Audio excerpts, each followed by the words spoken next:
hosting this event on Vanni and the burgeoning cross-section between themes of combat and the comic. And we are delighted now to have Callum Mccrae to introduce our speakers and conduct this event.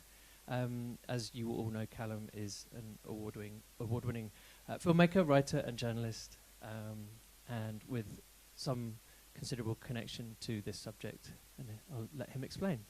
Over to you, Callum. I'll do it this way, just for the time being. Thank you very much. I do apologise very sincerely for being late.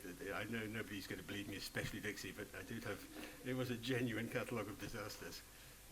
Anyway, so I'm really delighted to be here, and actually very honoured to be here, and feel a bit fraudulent, to be here to moderate this discussion, which I will not take a big part in. But if I could introduce the panel, I call him Dixie, Benjamin Dix, Dr. Benjamin Dix, at the end of the row there, who I first met. I'll apologise for calling him Dixie. I'm going to do that all the way through. Trying to be grown up, but you know. I first met Dixie when we first started looking at making the film, the first of the films, actually, the TV one. And I was told about Dixie and the fact that he'd shot some footage and his role at the beginning with the UN. And so I arranged to meet him in a pub, which is where we've met many times since, and discussed, and he told me what had happened.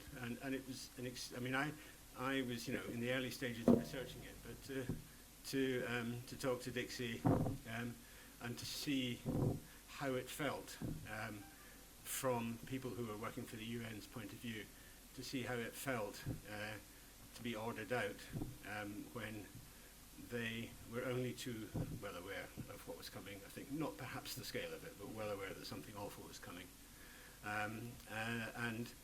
and to be ordered out in that situation. And the thing that struck me about what Dixie's done is he'd had the presence of mind to film the clips which you've seen at the start of the film. I don't know, have you seen the trailer yet? No, not yet. All right. A technical glitch. Okay. No, so that's why I was late. I was just waiting for the technical glitch to finish. Talking to Dixie, you know, not just he had the presence of mind to take that footage, which actually was very important in a way, very important as a kind of illustration of the international community's complicity in what was to happen. But also to realise that, you know, for Dixie and for the brave, decent people in the UN who did have the privilege of being able to get out, let's not underestimate that, but also I know that Dixie, you know, had, and I'm sure still has, a kind of sense of guilt for having left, even though quite clearly he had no choice, it wasn't his fault. So that kind of was a very interesting introduction to me. Obviously, I mean, nobody's suggesting that what the UN went through, you know, has any kind of parallels with what the people who couldn't leave went through. But I suppose, as an illustration of the complicity of the West in what happened, it is very relevant. So that's Dixie. Lyndsay, who I met for the first time, I feel there's something in common with Lyndsay, because actually the only thing I'm qualified to do is to paint pictures. I went to art college, so a career I gave up due to incompetence largely.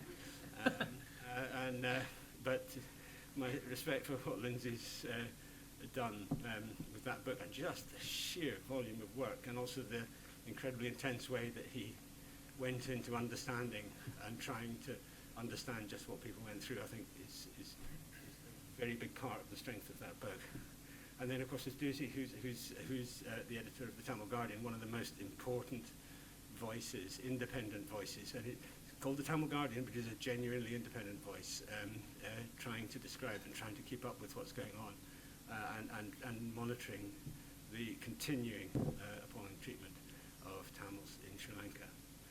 So that's the panel. And I think the plan is that we were going to show a trailer very briefly for the film, but this meeting will not be about that. The trailer is just kind of, it'll let you see what Dixie shot, and Dixie's in it. So it'll give you a sort of, for those of you who don't know, and I'm sure most of you do, a flavour of what happened, but then we're going to move straight on to discussing the actual business.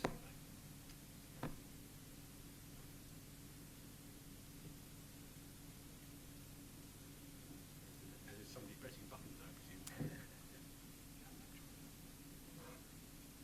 Oh. Are you ready? Okay. Sorry? We'll show you at the end. It's coming. At the end, I think.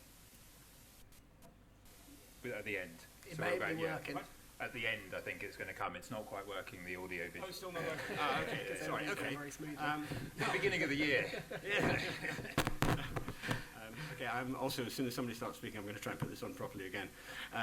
But I think, probably what I'd like to do, I'm going to sort of introduce Dixie at length. I would like to ask Dixie if you could perhaps just take us through, what happened in those last days, and how it felt, and because that, for you, not is the beginning of this story in a way.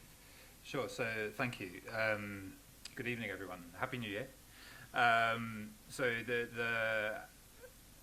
the last, I'd been there for 4 years. I arrived in Sri Lanka 2 days after the Boxing Day tsunami in 2004.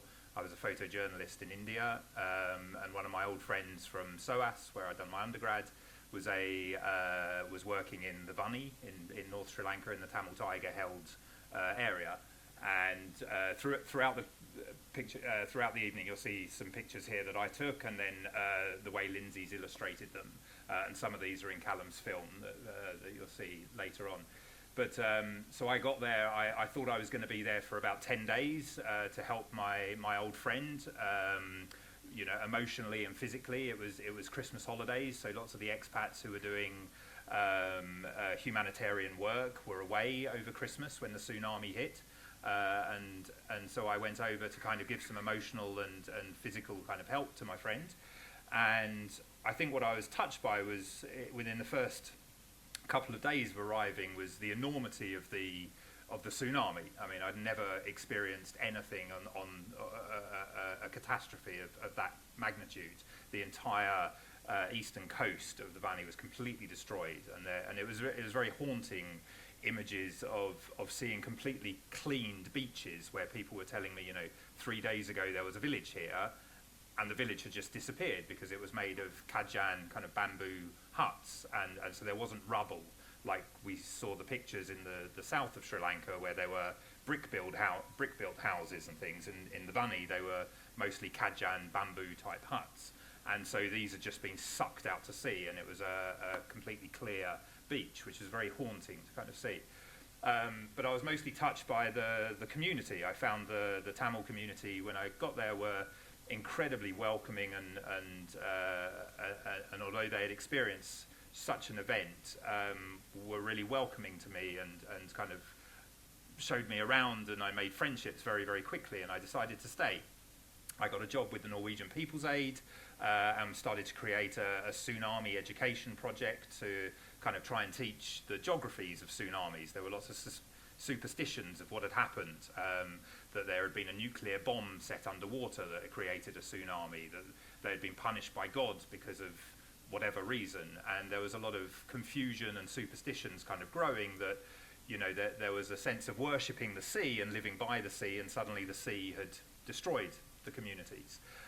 So I did that for a couple of years, and then got a job with United Nations, with UN Ops, which was doing development and reconstruction projects, and that's when the conflict started to spiral.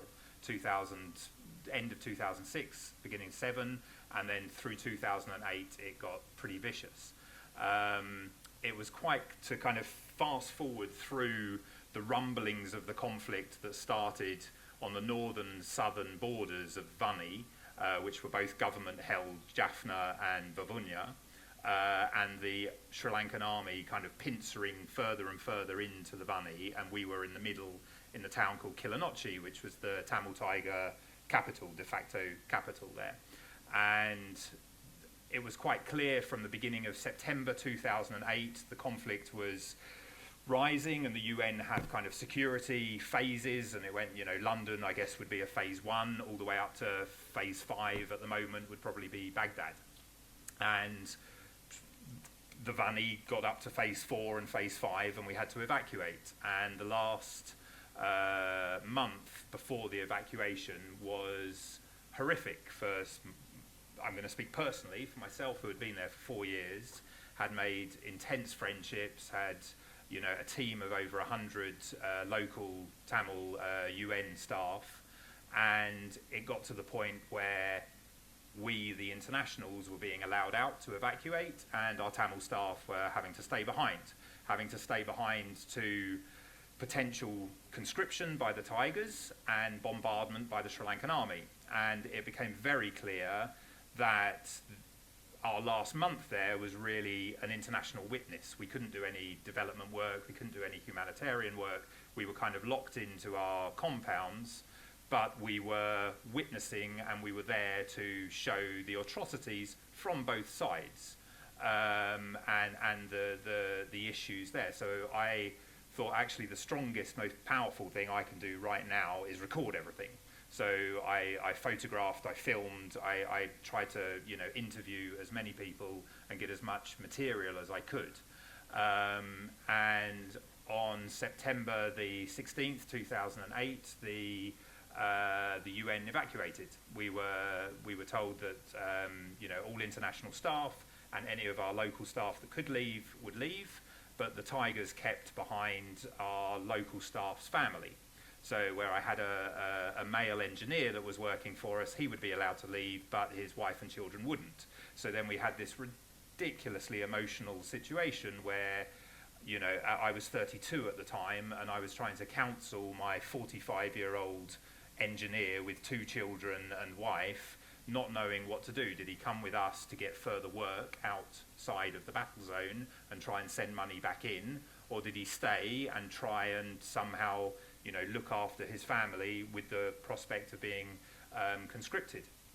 And emotions were incredibly high all through the days. We had endless air attacks, and you go into I'm sure there are journalists and people here who have worked in and humanitarian workers who have worked in conflict zones, and it's a very unique space that you start working in. You don't sleep. You are on high adrenaline. You're making decisions at an incredibly fast pace, and it's a unique space. So I remember, running around trying to empty our stores and going to my friends' homes who were living in these bamboo huts and trying to reinforce their dugout bunkers in their courtyards and kind of hugging them goodbye. And these were, 2-year-old children that I'd been there when they were born, and I was literally putting them in a hole in the ground, kind of armed with oil drums to, good luck. I hope I see you again, and leaving. On the morning of the evacuation, we all got into the World Food Programme compound on the outskirts of Kilinochchi. There was heavy artillery coming in from the south, and it was a very highly charged and emotional moment where we knew that we didn't want to leave, we wanted to stay and be witness, and 2, the drive out of the Vanni, out into government areas, was through an active war zone with the Tigers on one side, the army on the other. And were we going to be a political pawn? Was someone going to take a shot at the convoy? And it was a very, very dangerous and charged situation.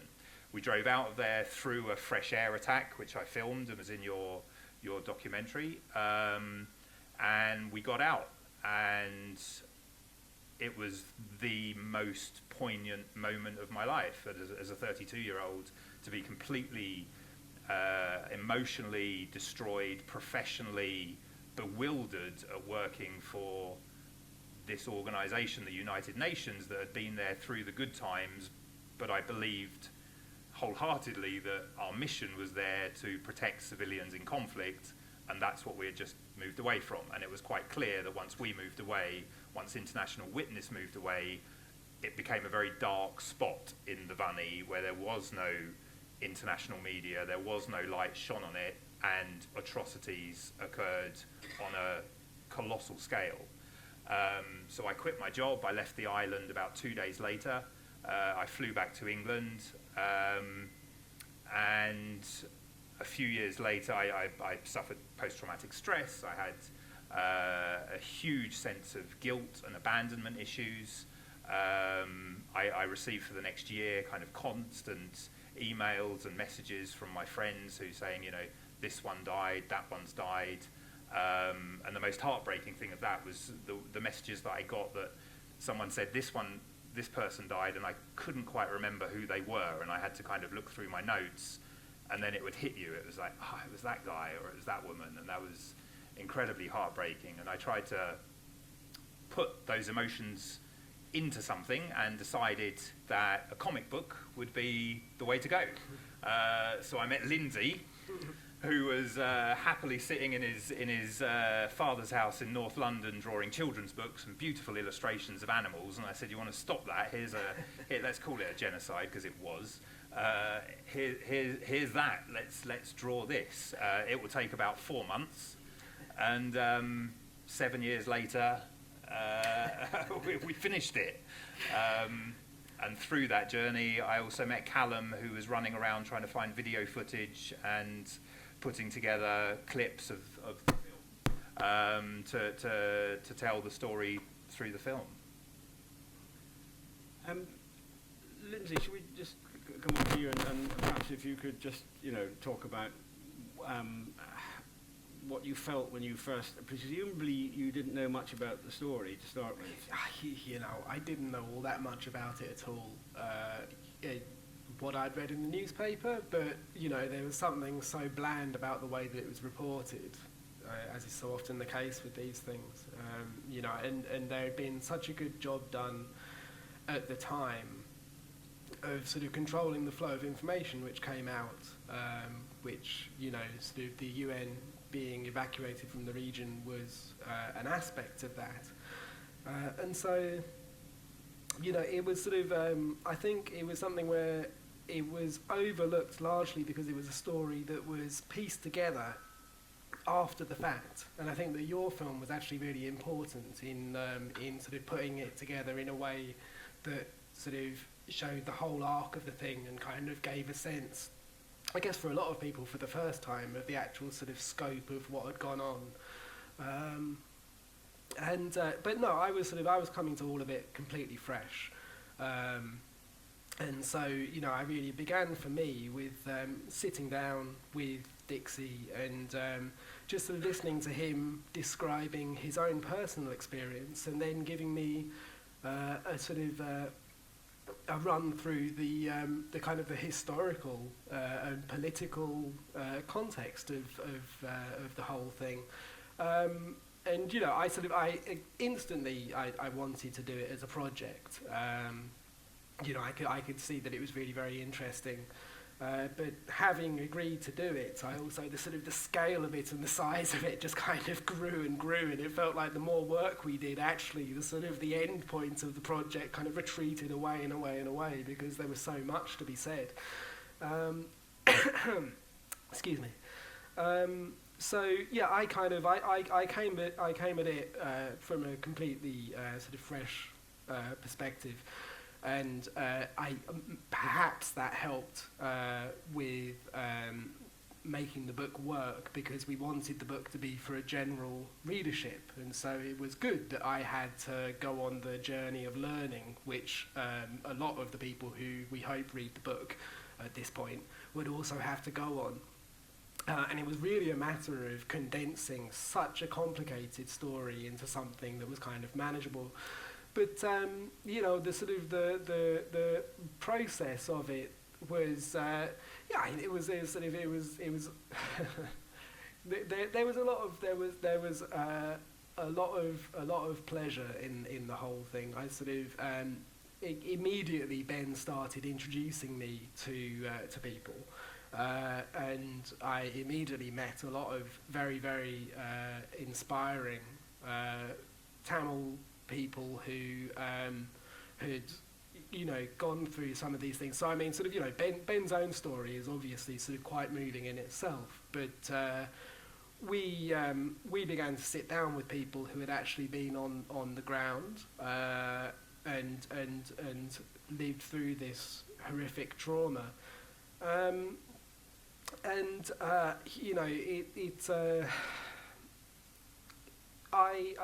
My role, it became clear to me that what I wanted to be was a sort of a channel through which those voices and those experiences and described could come and reach an audience.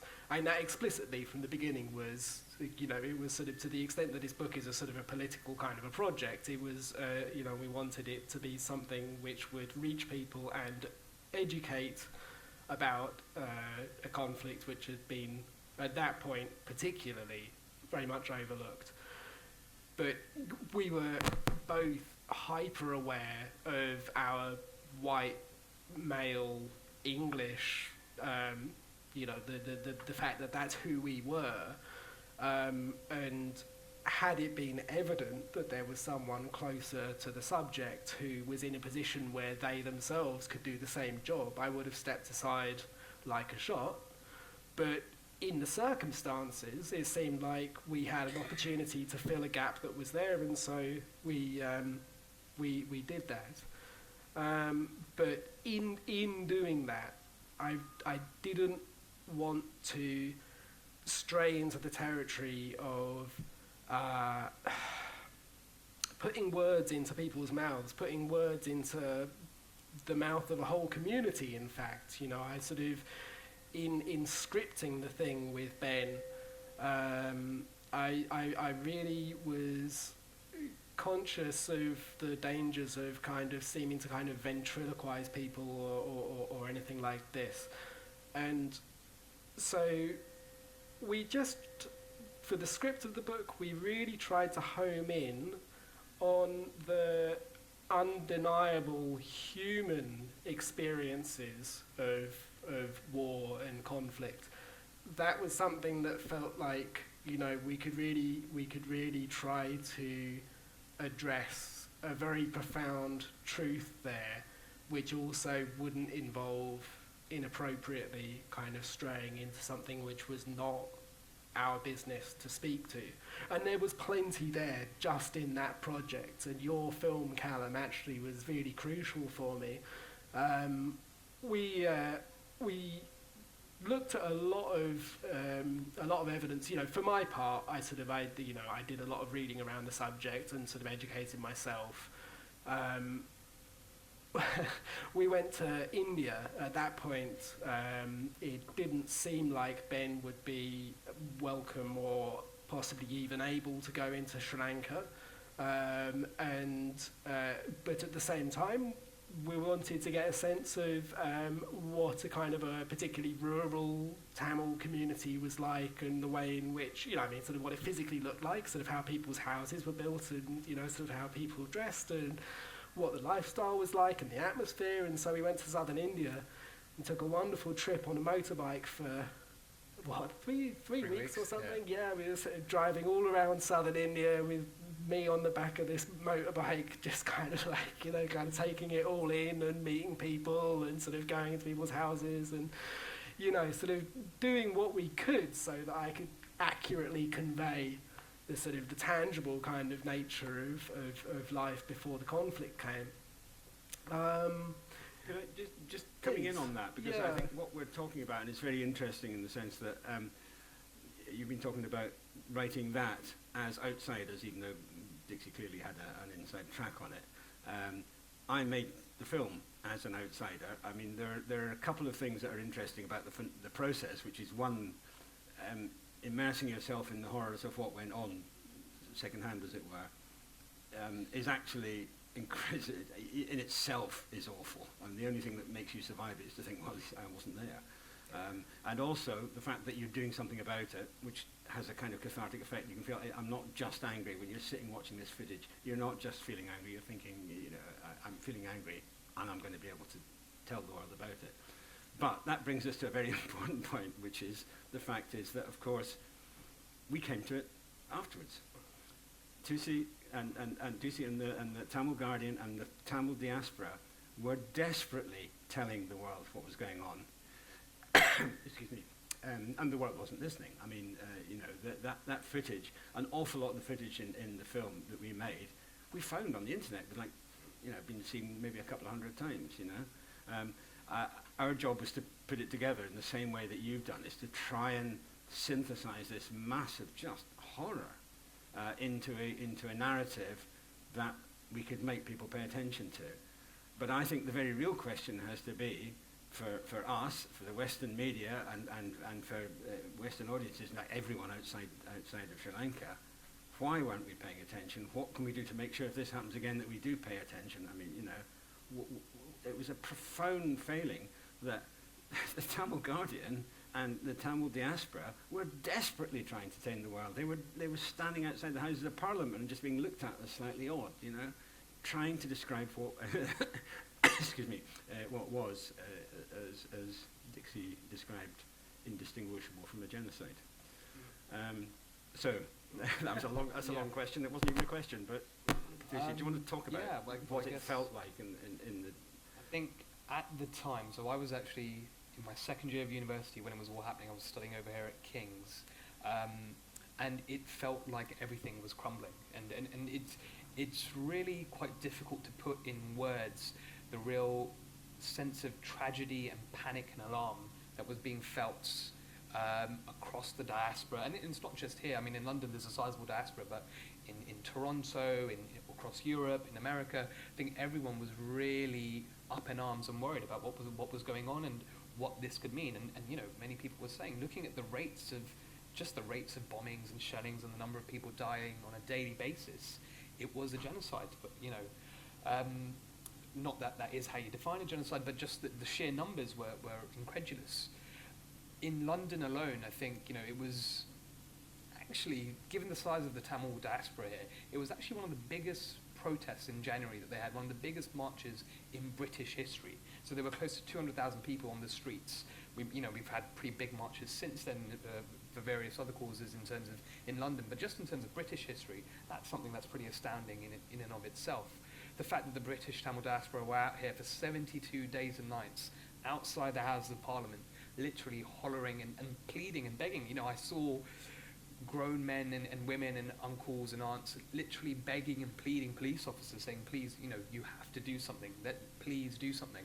And it echoes some of the footage that you showed and some of the scenes that Benjamin captured in his comic book of the hands through the gates of the UN compound saying, please do something, please, try and save us.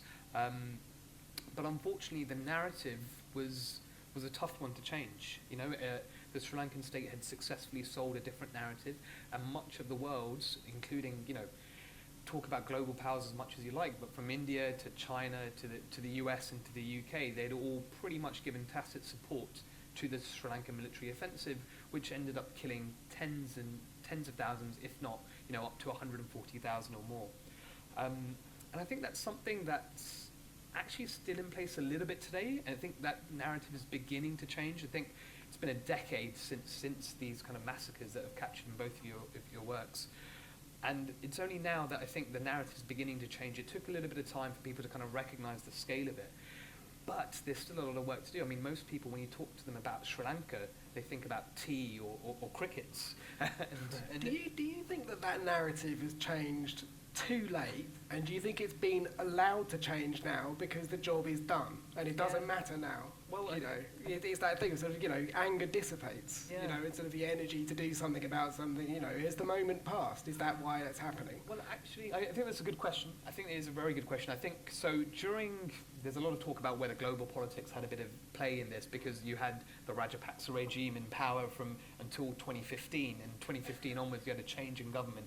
And actually, this makes it quite topical, because in November 2019, Gotabaya Rajapaksa, who was the defense secretary at the time, won the presidential elections, and he's now Sri Lanka's president. So the man who oversaw, essentially, this offensive and these killings is now Sri Lanka's head of state. And he's back, and it's a very worrying time for a lot of people.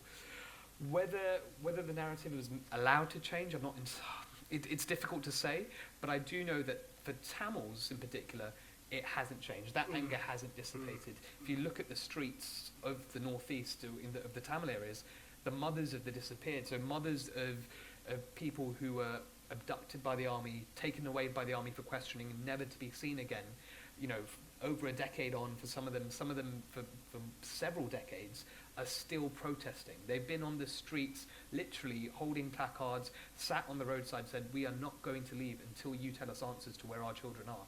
And it's been over 1,000 days that they've been there, and they're still not moving, and they're still courageously, in the face of intimidation from the military, harassment.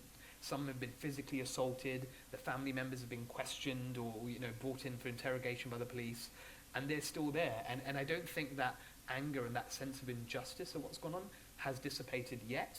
It's about trying to move that into kind of global action. And I think it really is a case of, everyone looking and seeing that Sri Lanka isn't actually this kind of bastion of liberal democracy that it tries to portray itself as being. It's not, tea and cricket. It's actually a state where these horrors occurred. It's an island which is, the beaches are stained with blood.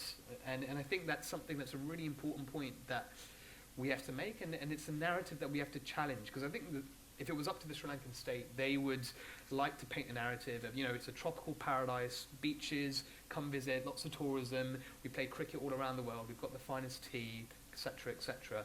And they'd like to kind of paint this kind of tropical paradise, when actually, for a lot of people, and, even for the diaspora in London, I mean, even now, I'm seeing cases of asylum seekers who are being deported to Sri Lanka, who are really, really worried about their safety. And even now, we're seeing people who are fleeing Sri Lanka. So a decade on from these horrific massacres, people are still fleeing that island because of the human rights situation there. So I think, the works that you guys have been doing and the work that we're doing is really trying to challenge that narrative a bit. And I think it's important that it keeps going. I think, following on from that, I mean, the fact that so many of the army commanders, army senior personnel, the generals, directly, specifically, and overtly, and even self-proclaimedly in charge of the massacres that took place and the war crimes that took place, far from sort of at least being pensioned off and retiring quietly, are now being promoted to the very top positions in the army, the very top positions in the government. The men responsible for these war crimes and these massacres are being promoted and feted in that country, and the rest of the world is talking to them rather than actually saying we should be having nothing to do with you. Sorry, that was a little rant.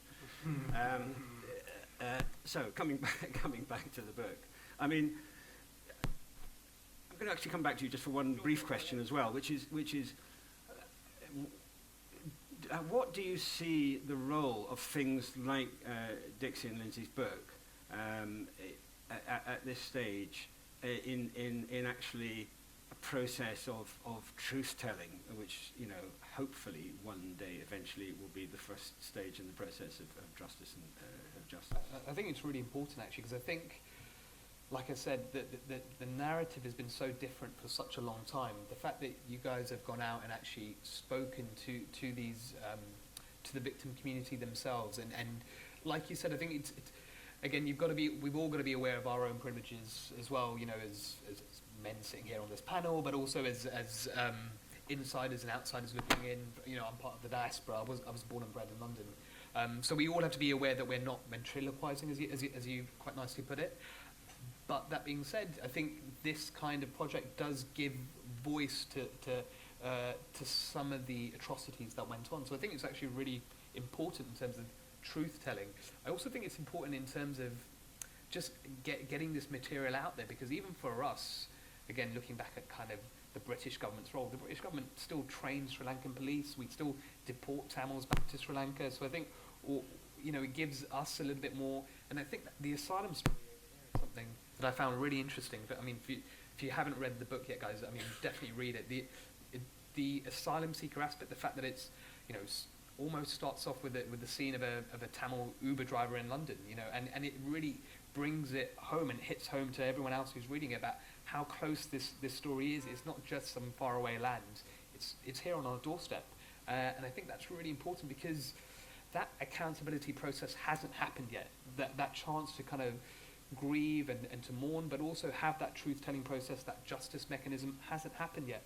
So these projects are kind of really crucial and nice ways in which we can, not quite go there, but at least take some steps in different outlets in which we can try and do some of these things, I think. And that was really important for us to kind of set the scene of the book in not a faraway land, but as an Uber driver here in London, because the trauma, I always looked at conflict after I left Sri Lanka as like a stone being thrown into water. The rippling effects of conflict don't stop when the bullets stop flying.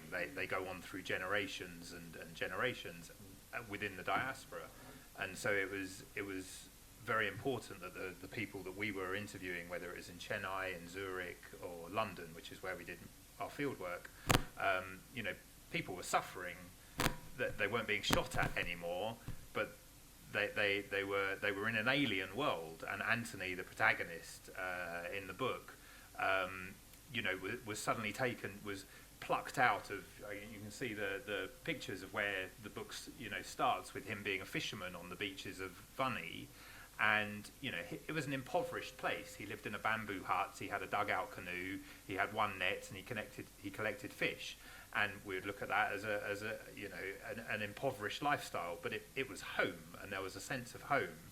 And you go through this atrocity of being caught up in this whirlwind of a conflict and then just dropped in the centre of London in a completely alien environment, and we did a chapter that didn't make it into the book, but it was of his whole experience of coming over from Sri Lanka to India as a refugee, but then as being trafficked, paying £20,000 to get on a plane with a false documentation and travel to France and then the UK.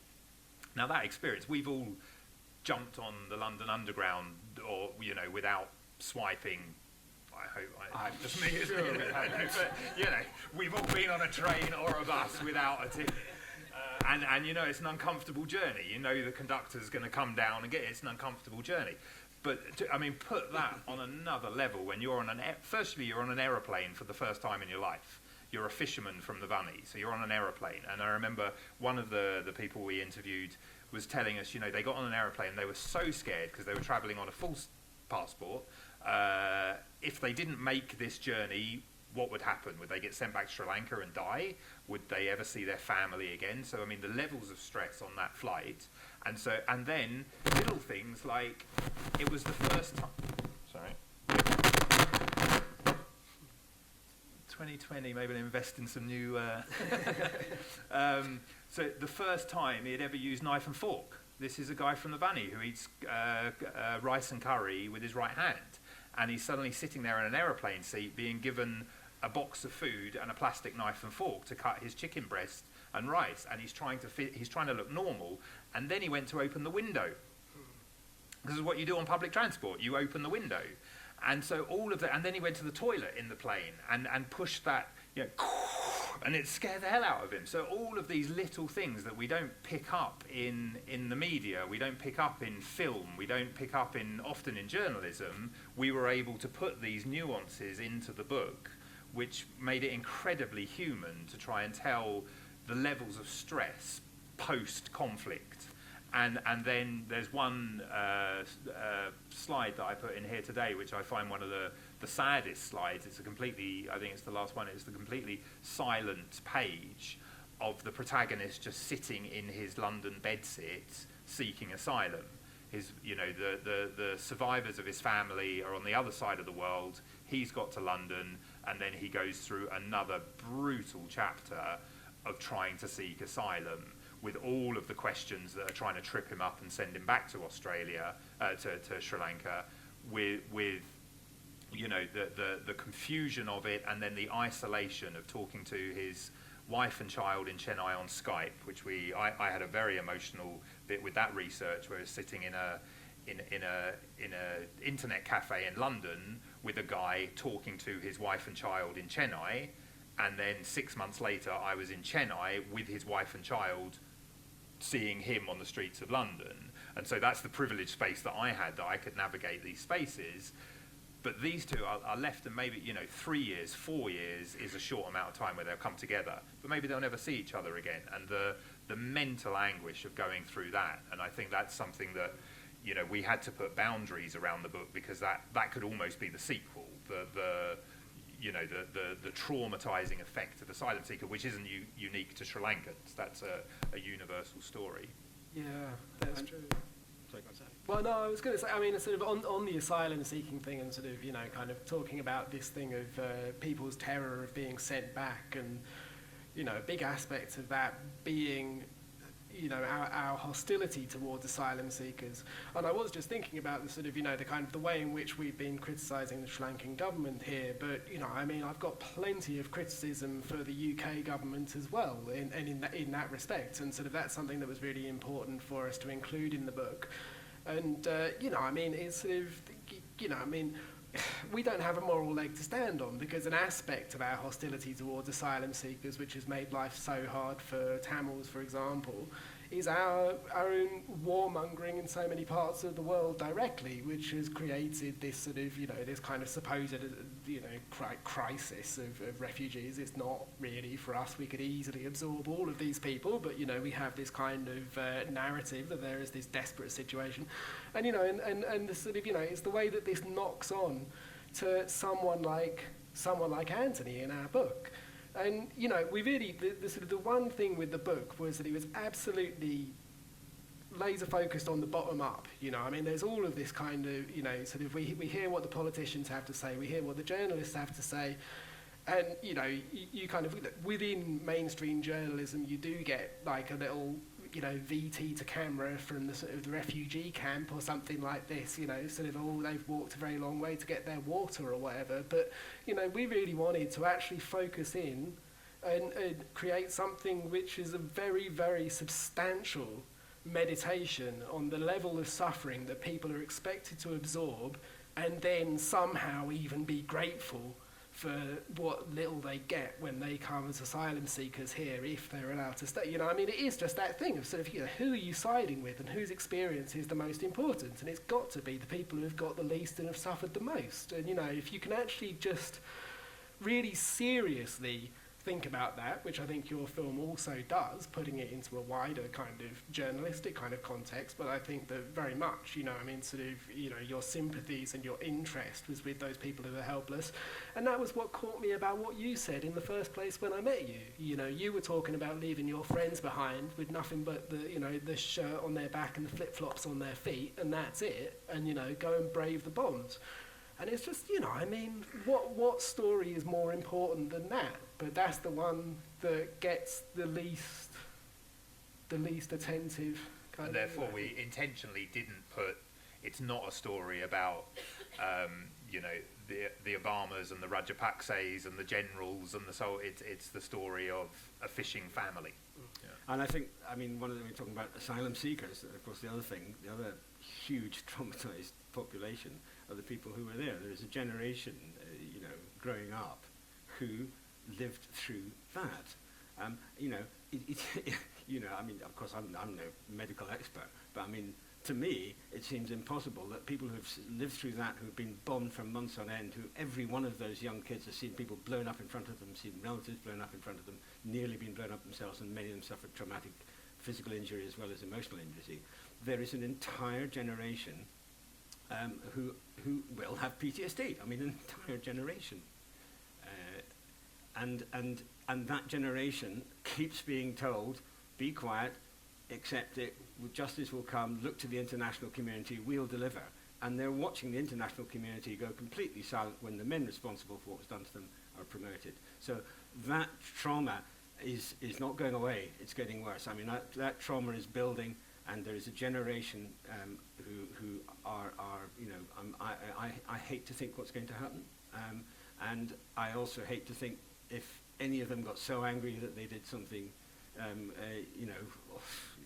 I hate to think how quickly that would be seized on as an excuse just for yet further repression by the men responsible for their damage in the first place.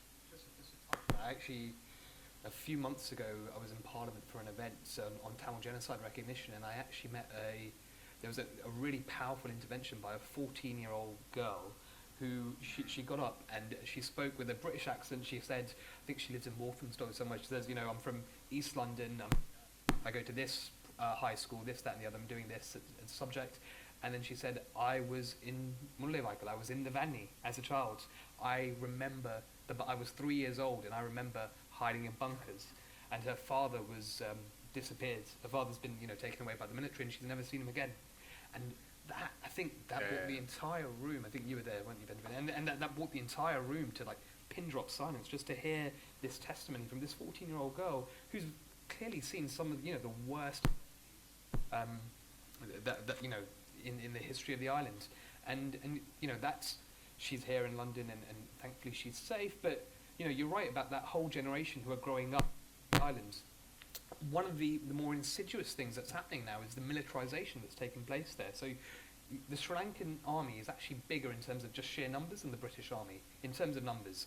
And there have been some studies that have tried to look at some of the numbers there, and they found as many as 1 soldier for every 2 civilians in some of these districts in the northeast. So if you look at it just in terms of numbers of the people in this room, you can imagine how many soldiers there are and how militarized some of these regions are.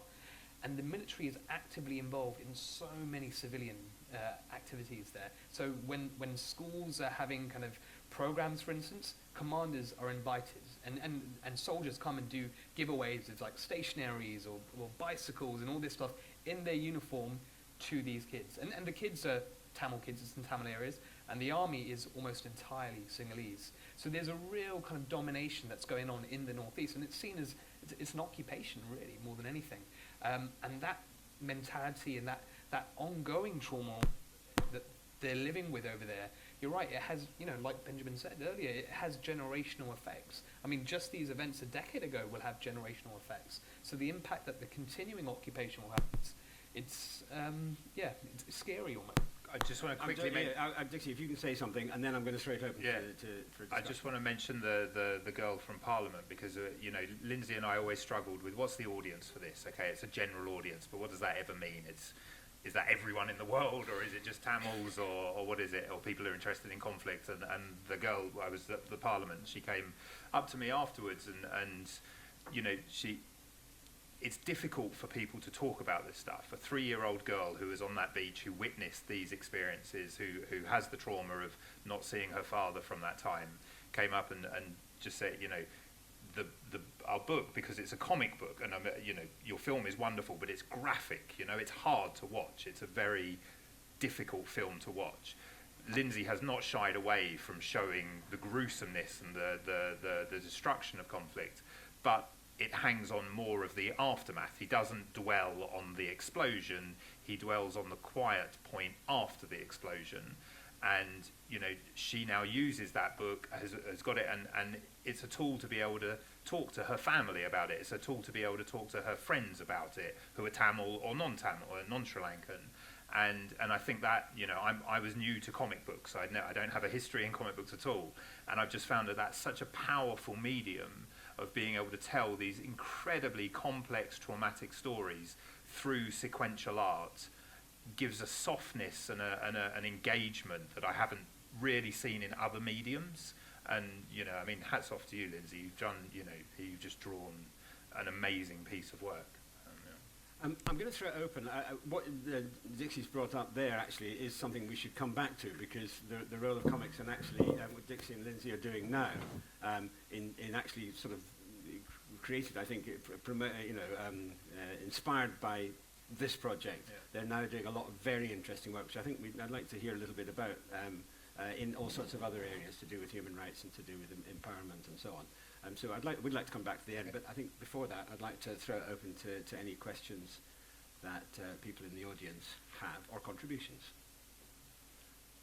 Yeah, I don't want to take it away and detract too much from the... There's a mic coming up.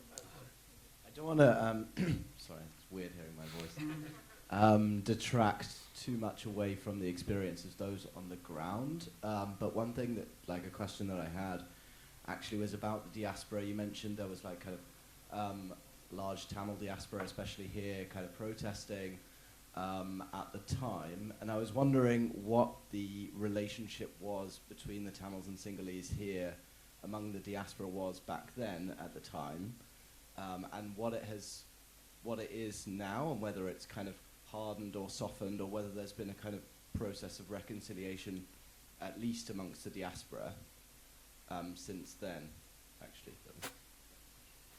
Do you want me to answer? Shall I take a couple of questions, and then we'll let the panel deal with them? Any other questions we've got? Clearly. Take them one at a time. Well, do you want to take one at a time? There's one more. This is not really a question, but a comment. I think I just wanted to say what I really appreciated about the book. It's very moving and beautifully illustrated. But I think it was your focus on the longue durée of the war, starting from 1983.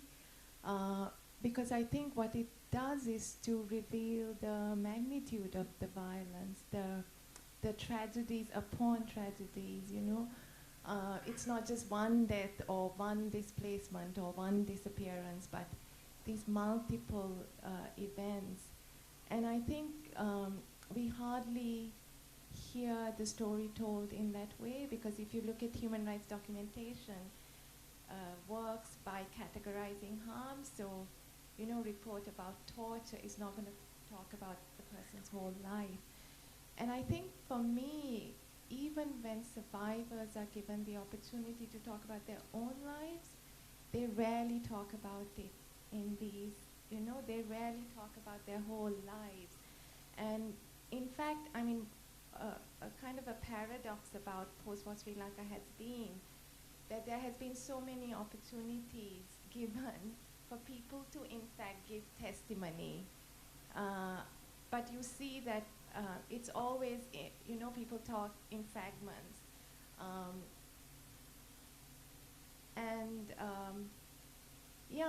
And particularly women, I worked at the Consultation Task Force on Reconciliation Mechanisms, and many women came before the CTS, and often they chose to speak about the disappearances rather than anything else, despite all the trauma that they have gone through. So this is a really important book in those terms. And I just wonder whether you might translate it to Sinhala, because people in the South really need to hear these stories, but at the same time I also, you know, I despair that that possibility of empathy across the ethnic divide. I don't know whether it is in fact possible, and particularly with the election of Gotabaya Rajapaksa, you know, much less justice, just to be able to empathize with the Tamil other. I think we haven't even reached there, so. Yeah. Dizzy, do you want to just start commenting about the situation here, and then I think going on to that very interesting question about how the book, I mean, they're both interesting questions, but the question about how the book actually doesn't just concentrate, as so much journalism inevitably does, on, you know, the particular horror story, the particular event, which is obviously the event which people who suffered that most want to talk about, but actually puts it in the context of the history of that whole situation, stretching right back to British rule of Sri Lanka, in fact. I think it's a really interesting question. I'm glad you raised that point. And they're kind of interlinked, actually, both the questions in a way. In terms of diaspora relations, I think if you look at the kind of history of both the Sinhalese and the Tamil diasporas in the UK, it's actually kind of a bit of a different history in terms of the Sinhalese diaspora here tends to be more economic migrants, not entirely, but a little bit more, a little bit wealthier, a little bit more well-off, whereas the vast majority of the Tamil diaspora that migrated here were post-83, so they were asylum seekers, they were victims of the conflict that came over here. So in 2009, and I, you know, quite sadly and quite vividly remember this, I think I was talking to Lyndsay, you know, about the events at that time, but they were really quite polarized, because you had the Tamil diaspora out there saying these massacres are happening, and you actually had the Sinhala diaspora on the other hand saying we're fighting a war on terror. And it was really, you know, I've been at protests where I've seen, there was one when Mahinda Rajapaksa was here staying at the Dorchester in Mayfair. This is the president who oversaw this massacre, and the Tamils were basically on one side protesting saying he's a war criminal, arrest him, and there were the Sinhalese diaspora saying he's our hero, he's our president, he should be praised, and you know, he was staying at the Dorchester at the time. So they were kind of protests and counter-protests and things as well.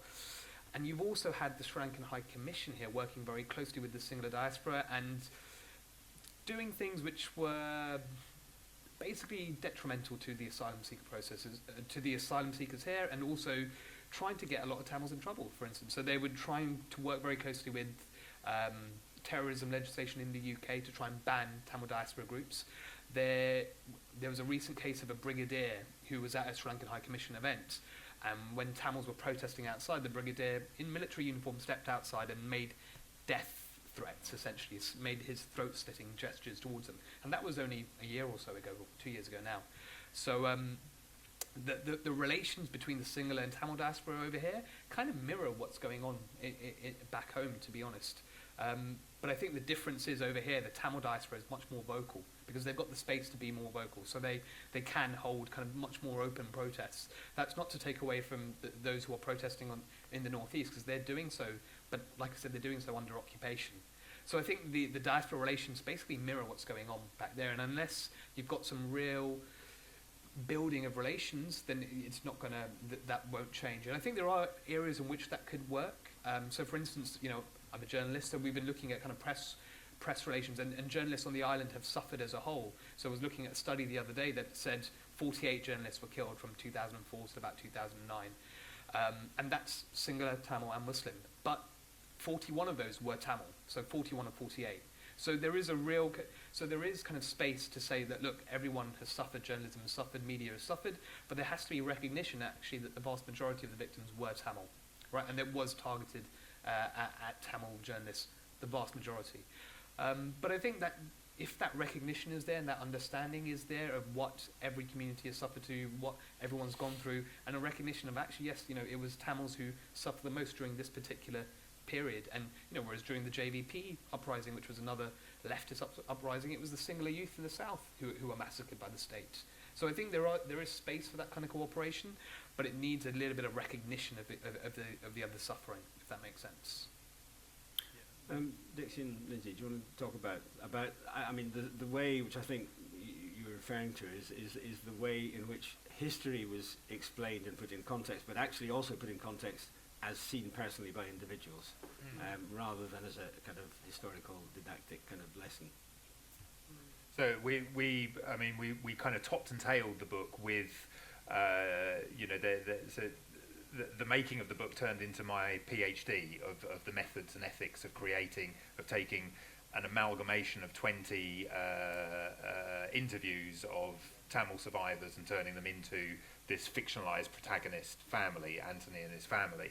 And so I suddenly became an academic, and with the book wanted to not go down that route. It needed to be a very readable, engaging book. But at the beginning, you have to give context. You can't just go into this story in 2008 or 2004 with the tsunami and have no context of who the Tamil Tigers are and where they've come from, and where people like Rajapakses have come from. And so there we kind of top and tail the book with a very brief history of the colonial rules in Sri Lanka, independence, of handing power over to the majority rule of the Sinhalese, and then the spiralling from the 50s of Sinhalese rule over the Tamil of the minorities, and how that starts to crush and push a minority. And it happens not just in Sri Lanka. I work a lot now in Myanmar, and it's a very similar story of a majority starting to squeeze the minorities into the corners of a country, of the nation state. And that gave that context of them being able for Lyndsay to be able to start, here we are just before the tsunami, and give that picture of who these different ethnic groups are and where these tensions and these hostilities are born from. But I mean, it is that, I mean, sort of, you know, inter-ethnic hate is not something which is, you know, it's not natural. You know, it has to be created. It always has been. And, you know, so much of it comes out of, you know, the stories that are told and the kind of propaganda that's around, or the, you know, and propaganda can just be a question of what is emphasised in you know, the mainstream discourse. And so, you know, I mean, like, hopefully this book has got a value, at least as sort of being something which is something of a counterweight to, you know, a hateful discourse. But, you know, I mean, if people are turned against one another to the extent where it amazes me what people can cheer on, you know, and I'm looking at the response to something like the bombing which just took place in Iran right now, and the sort of, you know, the response from ultra-nationalist Americans who are kind of saying, you know, fantastic, this is great, and kind of relishing the prospect of bloodshed.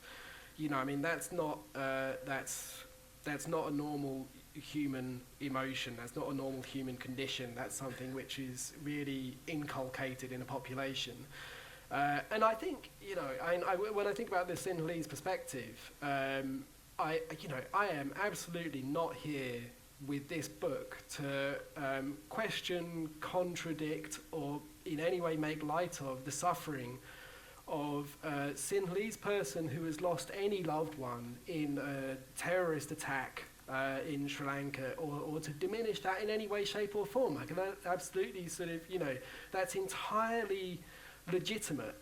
But, you know, I'm not interested in getting angry with or pointing fingers at individual civilians, you know, subjects who just sort of are subject to the kinds of discourse which is flying around them and sort of, you know, can be caught up in sort of, you know, the sentiment of everybody who's around them. I'm interested in the people who actually have the power over the narratives which go on to then influence whole populations and provide the kind of political cover that governments need to launch illegitimate and horrendous violence on people who, you know, so, you know, it's that really. So I mean, I find it very, very depressing when ordinary people who define themselves by being within this group and this group argue against each other when they've got everything in common and in fact nothing in common with the people who are leading them into conflict. And that's what I'm really interested in terms of storytelling, something to kind of counterbalance just the woeful kinds of narratives that people are subject to. I mean, no wonder people get led this way and that way and support every kind of terrible thing. You know, they believe they believe lies. Which is, I think, why things like your book, which are actually accessible ways of talking to people on a human level and kind of bypassing the rhetoric from above that sort of destroys communities. Have we got any other questions or contributions?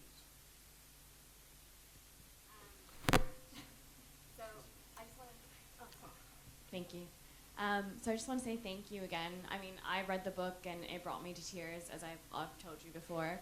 I think my question is actually in a way to echo the question that was asked before, which is, you know, Callum's film, this book, are really powerful ways of telling these stories. And I mean, I think in different ways, but still very much bringing to light the kind of horror of the atrocities that Tamil people went through during the end of the war.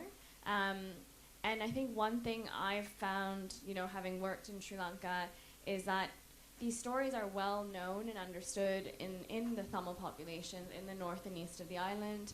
In fact, I wouldn't be surprised if Mothers of the Disappeared have gotten wind of the fact that there is a comic book out there, right? Like these are pieces of information that are shared within the community, between the diaspora and on the ground, and are celebrated because they tell that story. But one thing I think, you know, we spoke about the media blackout and the way that the Western media portrayed the conflict at the end of the war, but the same could be said of the Sinhala language media in Sri Lanka, as well as, to some extent, the English language media in Sri Lanka.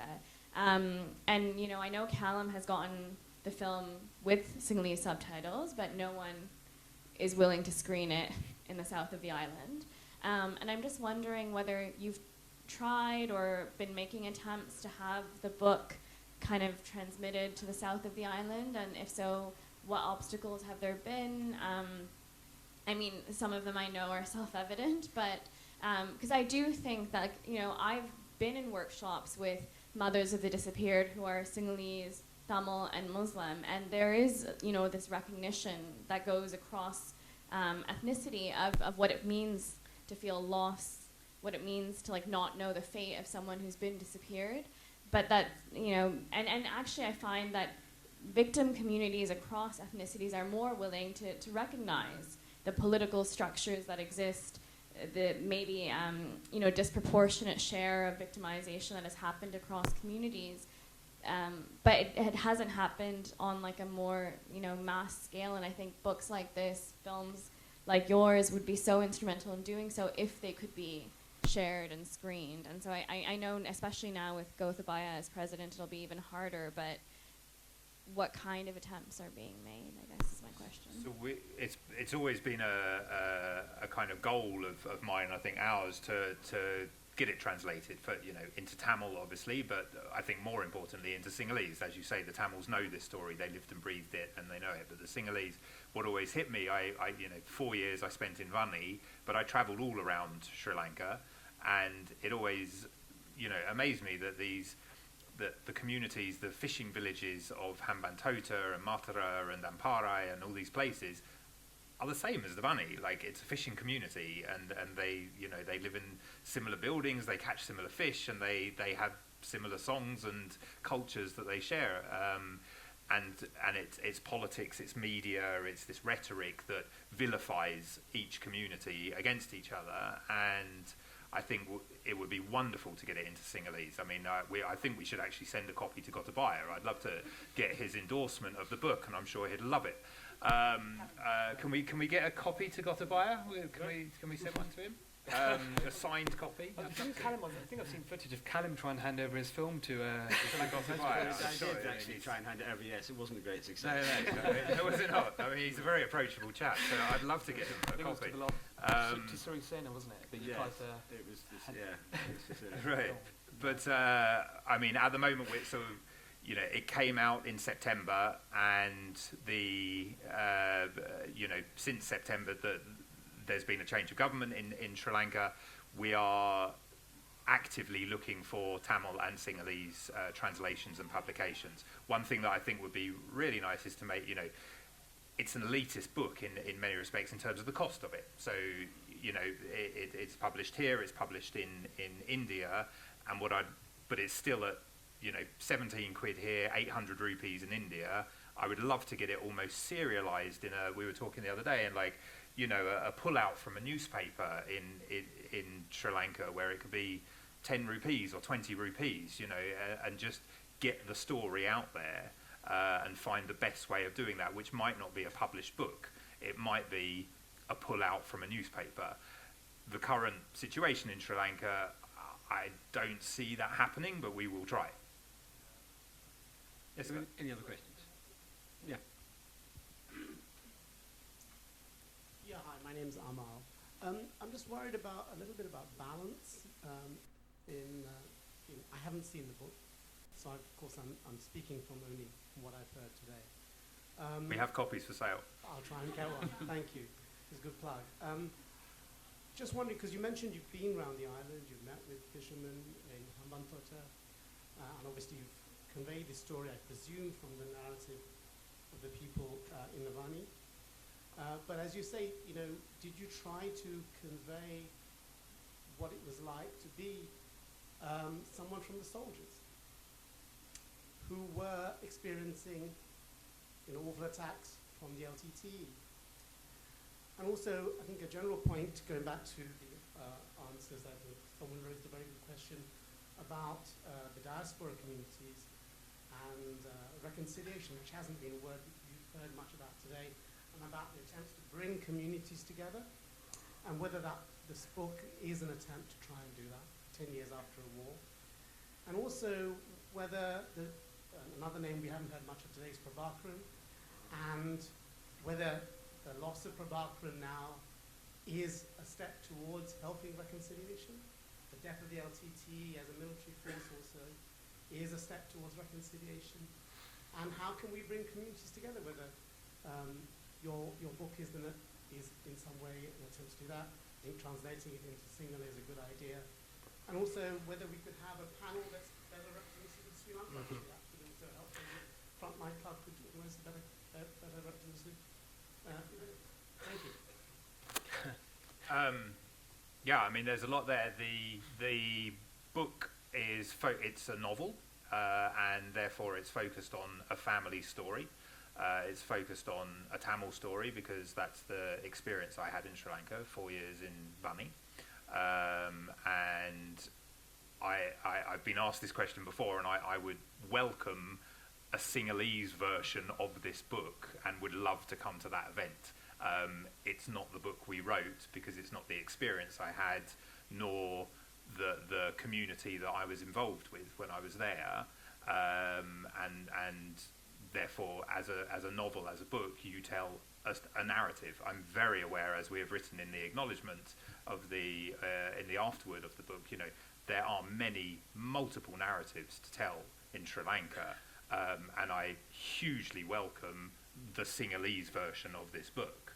I know when Callum did the film, there was No Fire Zone, and then there was Lies Agreed Upon, I think, which was the Sinhalese version of the film, where the Sri Lankan state took Callum's film and dissected it, and this was a lie because so there are lots of narratives around. Sure. So there are many narratives. Our book hasn't done that, and it doesn't claim to do that, and it's also not apologetic for that. It tells a narrative of a family made up of an amalgamation of many interviews. In terms of the panel, absolutely, diversity is much needed. I think also, I mean, just in terms, sorry, can I just for 1 second? I mean, you're asking about reconciliation, and I think that there's an important aspect to this book where, reconciliation can only really begin when people's stories and life experiences have actually been acknowledged. So someone can go through their entire life, you could have that as, someone who was sort of 8, 9, 10 years old on the beach. And, if their story and the truth of what happened to them is never widely acknowledged, you can't build you can't build reconciliation without that as a foundation. And so I think that is the part that something like this might be able to play. And I think that's really, really crucial because people can never heal unless the society and the culture and the powers that be actually acknowledge something tragic has happened to them and that they've got a hole in their soul for the rest of their life. And you can rebuild from that, but it can only happen if people actually acknowledge that, yes, something was taken from you. And that's what this book is for. And there's nothing which is hateful in this book. There's nothing which we made up. There is only what we drew from... Yeah, but as Ben says, it's just doing the job that it's doing. And I hope that it's part of... I travelled all around the country, but There are 2 or 3 people who'd like to speak, actually, so I'd like to go straight to other people. There was the woman there would want to say something, and then you would like to say something as well. Yeah, it's a kind of general question, because both of you mentioned this idea that people are more alike than they are different, right? And I don't know how present that isn't in the book. I'm looking forward to looking at it. But I wonder how useful that is as a notion, right? Like all over the world, people are similar and people end up killing each other. So I don't know, and doing much worse than killing each other, right, as we all know. So I'm not sure that emphasizing this notion tells us anything, especially as this book is at this point in English addressed to people here who may or may not be from different places. But it's kind of like, I don't know, for me it seems to exoticize the genocide and war in different places more when we say, look at those people who are really just much more similar, and look, they all look fairly similar, and they all go fishing in similar size and shaped boats made of similar materials, and yet, look at what they do. So I wonder, I know what's being attempted by asserting our shared humanity, but I think that there's something that you mentioned earlier, that we can't really talk about these things if you don't acknowledge the other as a human being. I think it's much Can like... I just... Sorry, yeah. I'm actually... I know there's 2 or 3 people who want to speak, so I'm sorry to stop the panel speaking because you're here to hear the panel. That's my comment / question, and then I'll pass them. There was somebody over there who wanted to say something, yeah. So I have 2 things. When we talk about reconciliation, I just have a comment to say about it, which is I feel like we say the idea of we use the word balanced with reconciliation as if it's a self-evident truth, but the reality in Sri Lanka, I feel, is that there's been a disproportionate amount of effort put into the northeast on reconciliation efforts, and not very much put in southern parts. So the reality there is that it's unequally balanced, but yet we ask for a balanced approach from the rest of the world when we have to deal with the reality, which is nothing is ever balanced, and that suffering is disproportionate, and you have to address that. And if you address it with a balanced approach, then the suffering will also still be unbalanced. So that's my comment on that. I also just want to ask, in terms of complicity of the West when it comes to Sri Lanka, like, it's just a general question that I think would be interesting to ask, is when is the right time to care? Because with like your documentary and this text, it happened because violence had to escalate to such a horrific level for people to care. And so, but I think someone used the word in a question before, the Tamil other. But to create the idea of an other, it takes years for that to happen. It's not that in 2005 or in 2009 it suddenly became okay to just mass kill Tamils. It happened because a group of people became racialized over time, and their lives were worth nothing. And so people could stand back and be okay with them just dying. So like right now, the rhetoric also in Sri Lanka is that Tamils and Muslims aren't worth as much as other people. And will it be that you have to wait for them to be mass killed again for us to care? Or is it that we care now when we see the rhetoric? So I just want to know, like, when is the right time to care? When should the West play a role? What role do you think that is? I've got another question here. I think this might be the last question. Ah, right, okay. If we can have that as the last question, then we'll give a sum up to everybody, and then we can go.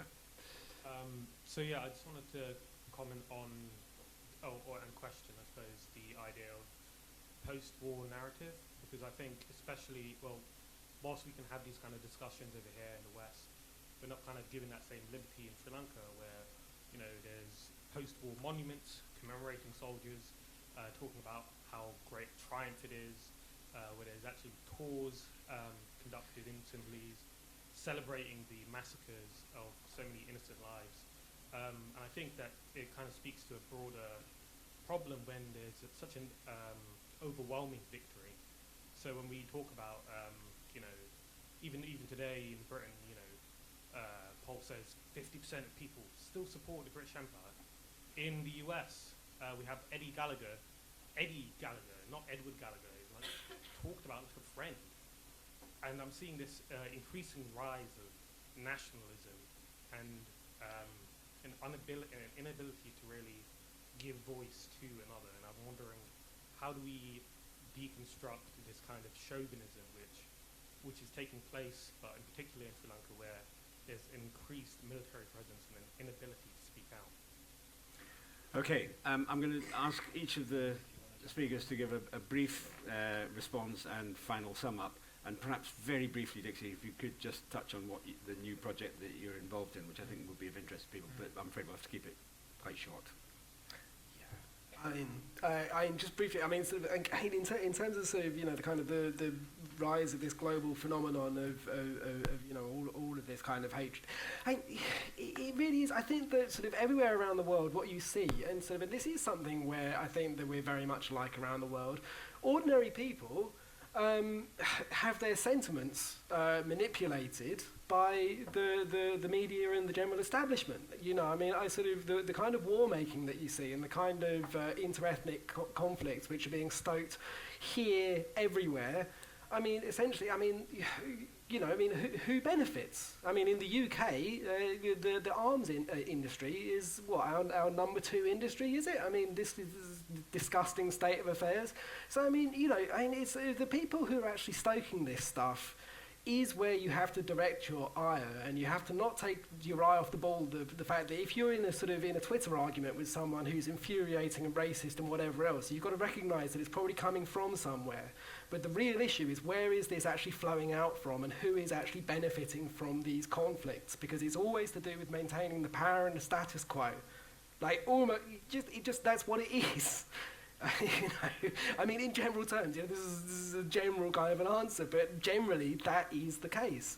You know, and so yeah, I don't know. That's just what came into my head on that subject. Thusiyan, do you want to say that? Yeah, I think there's loads of really interesting points brought up actually, and I think one thing is this idea that you picked up on about the other and where does that all come from, and this idea of storytelling. And one thought that really has occurred to me is the mothers of the disappeared. So one of these kind of victim communities at one point said, we're just not going to stop. We're going to stop giving interviews to the press. We're going to stop talking to the media because we are tired of having to retell our stories over and over and over again. I know you mentioned that you work for the CTF. There's been dozens almost of other inquiries where these mothers have gone forward with testimonies and relived that trauma again by talking about how their child was forcibly disappeared and abducted. And I think there is almost this fetishization in some ways of saying, well, look at this exotic island where these people are, where these horrific massacres occurred, and let's get them to tell their stories, and then we just kind of ignore it and we kind of move on to the next thing,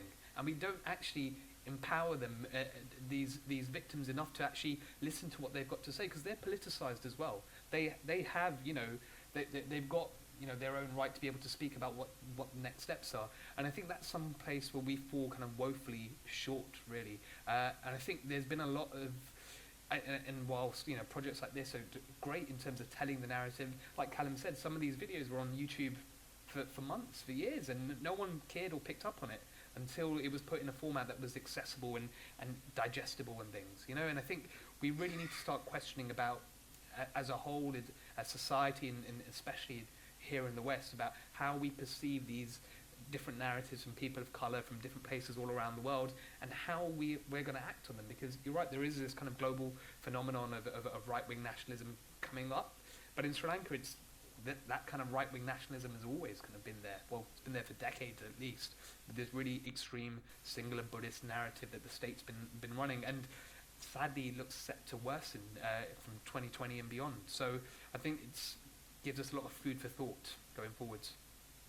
Dixie. And just to come back again, like the exoticization of it and the conflict was something that I think we felt a lot with a lot of responsibility going into this project, and I was very aware of, you know, my trauma and my emotions back in 2012 when we started this project, of that really not feeding into it. You know, one, it wasn't a story about me, and two, you know, easy on the emotions, let's make this factual. So going through this project, which is why it's taken 7 years to go back to focus groups, to go back to individuals, does this look like your story? Does this represent your truth? Going back with sketches, with scripts, you know, the first 2 years of this project was just going back to people all the time. Have we drawn it all right? Does it read okay? Does this look like your home? And that was the comment that we had from the 14-year-old girl in Parliament was, this looks like my home. And that was such an important process for us to go through, that it isn't a couple of white guys sitting in London drawing the exoticization of conflict.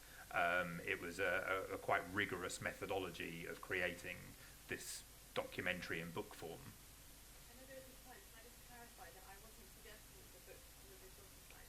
I was suggesting that maybe this concept, Right. in terms of framing, because there's a big difference between how you tell your story and the whole discursive framework in which the story exists, Sure. and is therefore received. So just to clarify. Sure. That's fair enough. I think we need to stop now. So I'd like to thank the panel very much indeed for coming along and for being very, very, I think, quite profound and informative. And I'd like to thank you all for being here. And I'm sorry we couldn't have had more discussion and opened up even more. But thank you all for coming. Thanks, everyone.